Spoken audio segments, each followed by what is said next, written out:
You believe you own your home. A deed, a title, a piece of paper. A comforting fiction, meticulously crafted by those who truly hold the reins. I once clung to that same naive conviction until I stumbled upon the archival dust. It was in the faded ink of an 1880 municipal ledger, unearthed from a forgotten corner of a city hall basement, that the truth began to unravel. Not a grand conspiracy, but a chillingly mundane bureaucracy of usurpation. I looked at the building permits, thousands upon thousands of them, issued for structures that, by all architectural and historical accounts, should have been standing for decades, if not centuries already. Grand edifices of stone and iron, intricate beyond the capabilities of the supposed builders of the late 19th century. Yet here they were, being permitted as if brand new, or as if their very existence was suddenly acknowledged for the first time. The official narrative would have you believe these were the booming construction years, a testament to industrial might. But one photograph destroys it. Just one. An image of a city street, circa 1870, showing buildings already aged, often with their ground floors inexplicably buried, only to reappear in 1885 with a fresh coat of paint and a new permit issued to a new owner. This wasn't construction. This was retitling. A colossal act of reappropriation, cloaked in the guise of regulation. The parasites, having seized control of the old world infrastructure, needed a mechanism to legitimize their claim. They didn't build these magnificent structures, they merely occupied them. And then, through the insidious power of paperwork, they declared ownership. They issued permits, not for the creation of new homes, but for the occupation of existing ones, for the privilege of inhabiting what was already there, gifted to us by an advanced civilization they systematically erased. Think of it. These buildings, with their impossible precision, their harmonic proportions, their often buried lower levels hinting at a cataclysmic event, what we now call the Mudflood, were simply there, like colossal abandoned vessels. And the new occupants, unable to replicate the technology or the artistry, simply plastered over the evidence, filled out forms, and declared themselves the rightful landlords. Your deed today is merely a continuation of this initial fraud, a lineage of paper-thin ownership layered over a stolen inheritance. We are, in essence, squatters in the grandest sense, paying rent on structures we were always meant to freely inhabit. The true original plans, the blueprints revealing the integrated energy systems, the resonant frequencies designed into the very stones, those were not permitted. Those were incinerated. Any ledger hinting at a prior, more advanced civilization was dismissed as fantasy, or conveniently lost in accidental fires that seemed to plague archives across the globe in the late 19th century. The Great Chicago Fire, the San Francisco earthquake and fire, the countless accidents that purged the historical record of uncomfortable truths. This wasn't chaos. This was cleansing. A deliberate erasure of any vestige that contradicted the new, simplified, commodified reality. They didn't want you to know that your home, your office, your city hall were once part of a vast, interconnected energy grid. They didn't want you to question why the same ornate, impossibly durable architecture appears in every major city worldwide, bearing the same stylistic hallmarks, regardless of local culture or supposed technological development. They offered you a permit, a piece of paper, and in exchange they stole your heritage. They stole the knowledge embedded in the very foundations beneath your feet. This is not just about land ownership. It's about a profound disconnection from our true past, a systemic severing of the inheritors from the legacy of the old world. Every time you pay a property tax, every time you fill out a zoning application, you are participating in a system built upon this foundational lie. You are affirming their fraudulent claim to what was never theirs to begin with. The true owners are long gone, or perhaps simply hidden, but their work remains, silent, waiting, and the parasites profit from its ghost. The buildings themselves, those colossal monuments that pepper every major city across the globe, stand as silent accusers. I spent years dismissing them as mere architectural marvels, products of a forgotten industriousness, a testament to Victorian ambition. But the deeper you look, the more you scrutinize the very stone, the very iron, the more the official narrative crumbles. Consider the materials. Granite blocks, often seamless, weighing untold tons, lifted to dizzying heights without the aid of modern cranes. Consider the marble, carved with such intricate detail, perfectly aligned, often appearing monolithic, as if poured into place rather than cut and assembled. This is not the work of pickaxes and pulleys, not the laborious craft of men in top hats and rudimentary steam engines. This is something else entirely. Something lost. Look at the ironwork, the immense gates, the delicate filigree that adorns these structures. It defies logic. It is iron that does not rust, that shows no sign of degradation despite centuries of exposure. It glows with a subtle, almost imperceptible energy. We are told these were cast, forged in smoky foundries, yet the precision, the molecular integrity, speaks of a different process. Perhaps a form of molecular manipulation, a solidification of liquid metal under immense pressure or resonant frequency. We are squatters in these edifices, inheritors of a technology we do not comprehend, pretending to have built what we can barely maintain. Every crumbling facade, every water-damaged interior, is a testament to our ignorance, our inability to replicate the very foundations upon which our modern world is built. And then, there are the foundations themselves, the basements that are clearly ground floors, swallowed whole by the mudflood, their windows half buried, their grand entrances reduced to subterranean passages. The 1856 survey maps of New York City, for example, often depict buildings already standing, fully formed in areas where official histories claim construction was just beginning. The 1870 city records for Chicago show construction permits for buildings that, according to photographic evidence, were already complete, already weathered, already integrated into the urban fabric. It is a staggering incongruity, a temporal paradox that the Institute desperately tries to bury under layers of bureaucratic jargon and conveniently lost documents. These structures were not merely buildings, they were sophisticated machines, designed to harness the ambient energy of the old world. The domes, often topped with copper or gold, acted as atmospheric collectors.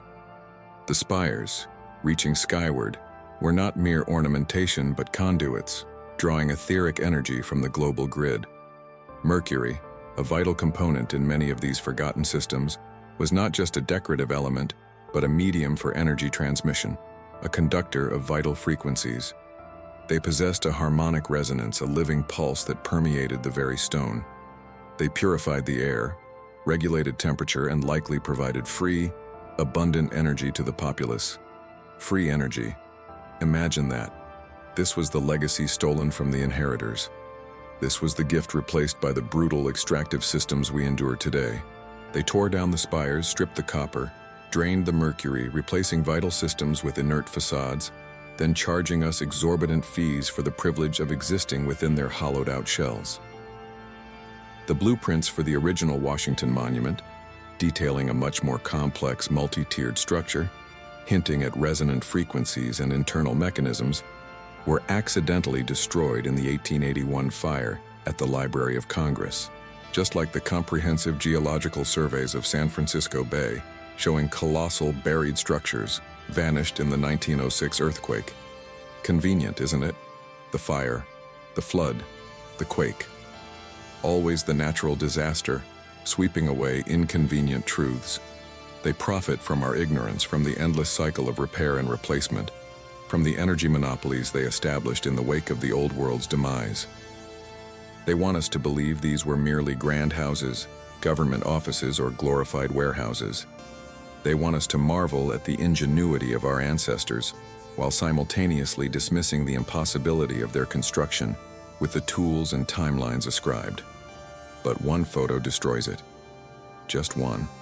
A photo showing a newly constructed building already exhibiting signs of profound age, its lower levels clearly buried. A photo that the Institute will quickly label a hoax, a fabrication. But the truth is etched in the stone if only you dare to truly see. And once you see it, you cannot unsee it. The ghost of the old world whispers from every forgotten cornice, every buried archway, a lament for what was, and a warning for what we have become. And what of the colossal structures themselves, the very bones of the old world, now serving as mere husks for our meager existence? We, the inheritors, squat in these behemoths, oblivious to their true, profound purpose. They were not simply buildings, you see. Not merely architectural marvels, though they were that and more. These were living machines, vast, intricate systems designed to interface with the very fabric of reality. They were Antiquitech, disguised as edifices, functional components of a global wireless energy grid. The omnipresent ether, a sea of vital energy that permeated every atom of the old world, was not just a theoretical concept, it was a palpable, harnessed force. Imagine a world where power was free, abundant, drawn effortlessly from the atmosphere itself. No wires, no fossil fuels, no nuclear horrors. Just the elegant hum of resonant frequencies permeating the air, vitalizing everything it touched. These grand structures, with their soaring domes, their intricate spires, their often buried lower levels, were not merely beautiful. They were harmonic conductors, colossal resonators, designed to capture, amplify, and distribute this etheric energy. Within their labyrinthine depths, mercury pulsed through unseen conduits, resonating coils sang silent songs, and colossal crystal arrays directed the flow, not of electricity as we understand it, but of pure, untainted life force. This was the true purpose of the domes and spires they now call purely ornamental. Lies. All lies. They stole this paradise from us. They replaced free resonance with paid pharmaceuticals, vital energy with the brutal, polluting grid they now force upon us. We were meant to live in a world cleansed by harmonic frequencies, where the very air was a therapeutic balm. Instead, we breathe their manufactured toxins, suffer their induced ailments, and pay them for the privilege of a poisoned existence. The anger, it burns hotter than any furnace.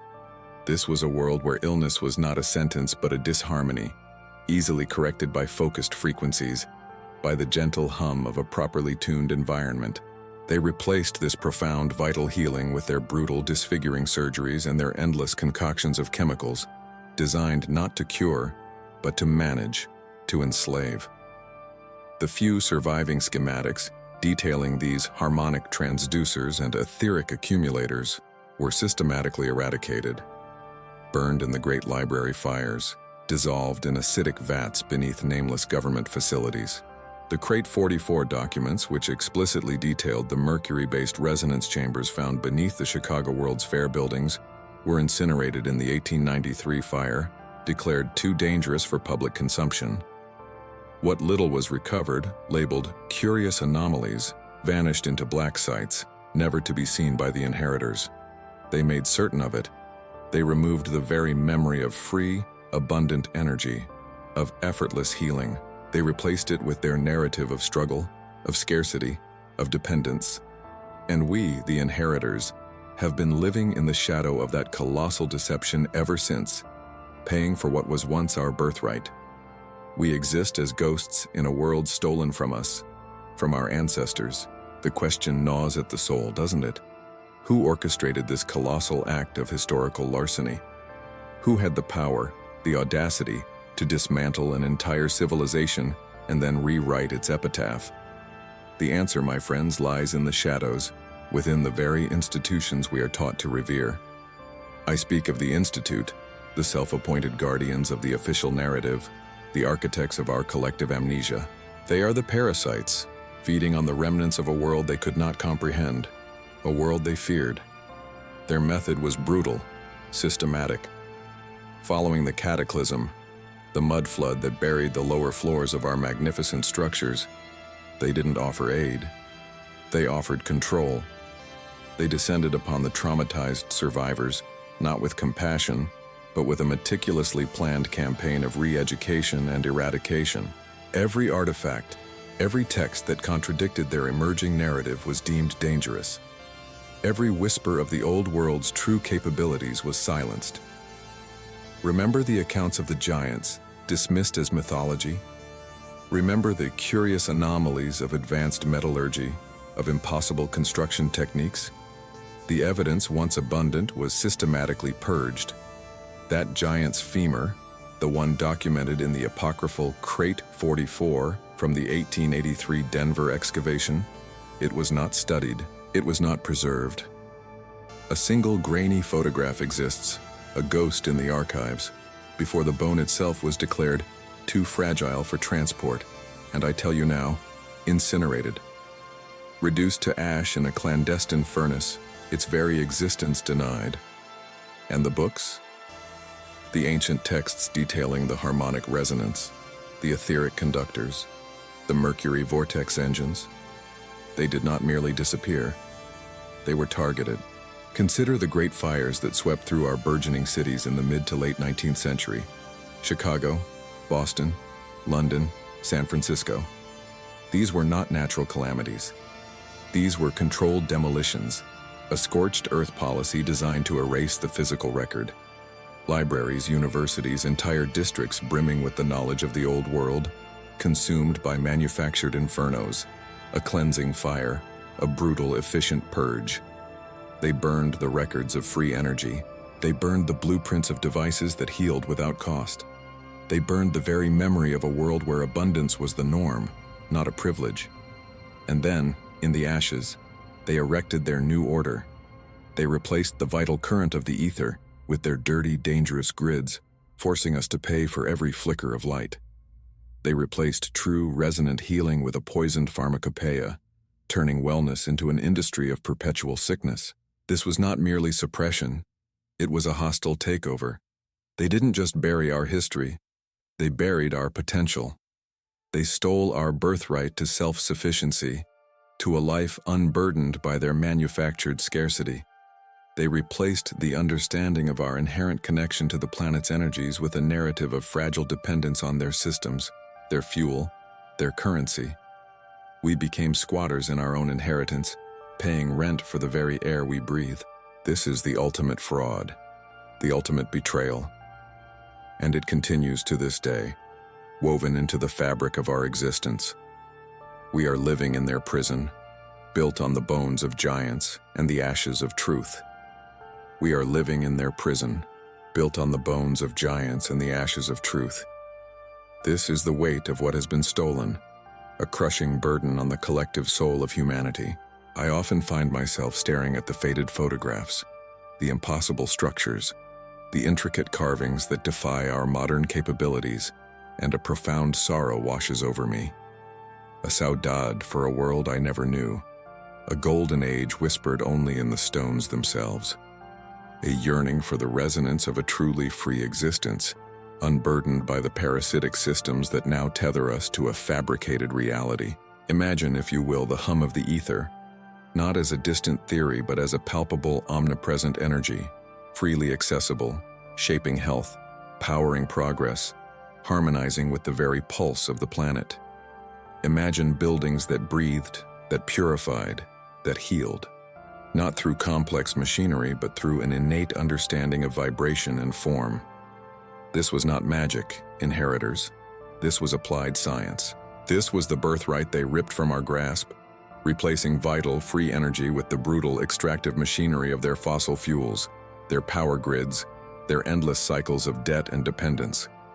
They extinguished the light of true innovation and plunged us into a manufactured dark age where every discovery must first pass through their filters, their patents, their control. The very ground beneath our feet holds secrets, the layers of mud, the buried windows, the unearthed doorways. They are not merely geological anomalies. They are the scars of a cataclysm, a deliberate erasure, a global reset designed to bury not just buildings, but memory itself. They wanted us to forget the boundless potential of the human spirit, the true capabilities of our ancestors. They wanted us to believe we were always this small, this limited, this dependent. And for a time, they succeeded. They built their false narratives upon the ruins, crafting a history devoid of wonder, sterile and manageable. But the stones remember, the forgotten maps whisper, the suppressed texts, carefully guarded in the deepest vaults, still vibrate with the knowledge they tried to silence. We, the inheritors, are awakening to this colossal deception. We are beginning to see the cracks in their meticulously constructed facade, the subtle inconsistencies that unravel their entire tapestry of lies. The very act of questioning, of seeking, of daring to look beyond the prescribed boundaries is an act of rebellion. It is the first step towards reclaiming what was lost, towards remembering who we truly are. This journey into the forgotten past, this peeling back of the layers of deceit is not without its cost. It is a lonely path, fraught with ridicule and resistance. But the truth, once glimpsed, cannot be unseen. It burns within the soul, a constant, aching reminder of the vibrant, thriving world that once was. A world where connection was intrinsic, where abundance was natural, where the grandest structures served not as monuments to ego, but as conduits for life. But the gates to that world, my friends, remain firmly closed, guarded by an unseen hand, sealed with the phantom mortar of forgotten knowledge and deliberate ignorance. We stand before them, peering through the rusted bars, seeing only echoes of what lies beyond. The sun sets on these magnificent ruins, casting long, mournful shadows across a landscape scarred by cataclysm and control, and one cannot help but wonder, as the twilight deepens and the whispers grow fainter, are we truly alone in this quest for remembrance? Or are there others, still lurking in the shadows, who ensured these gates would never, ever open again?